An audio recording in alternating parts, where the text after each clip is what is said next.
मैं निवेदन करूंगी, बार बार क्यों टोका जाता महिलाओं को, उसके पीछे कारण है। आप सोने की भांति हो।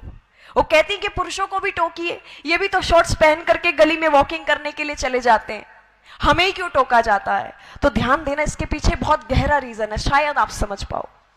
पुरुष एक लोहे की भांति है, लोहे से तुलना की गई है पुरुष की, लेकिन महिला एक हीरे की भांति है, एक गोल्ड की भांति है, सोने की भांति है। आपने देखा होगा, आप यहां से बाहर निकलेंगे, लोहा आपको कहीं भी पड़ा मिल जाएगा। जहां कहीं भी आपको पता चले कि लोहे का काम यहां होता है, तो दुकान से बाहर पड़ा हुआ है, कहीं भी रास्ते में पड़ा हुआ मिल जाएगा, उसकी कोई देखरेख के लिए सिक्योरिटी वगैरह नहीं है। लेकिन जब आप कोई ज्वेलरी खरीदने के लिए जाते हो, गोल्ड और डायमंड की, तब भी यही स्थिति होती है क्या? कवर करके रखा जाता है, और कवर ही नहीं, ओवर सिक्योरिटी में रखा जाता है। साइरेंस यूज हो जाते हैं जैसे ही कोई टच करता है।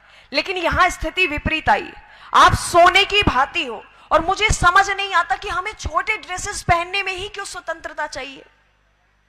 हमें पढ़ने के लिए स्वतंत्रता क्यों नहीं चाहिए? हमें बाहर निकलने के लिए स्वतंत्रता क्यों नहीं चाहिए? हमें कुछ अचीवमेंट्स लेने के लिए स्वतंत्रता क्यों नहीं चाहिए?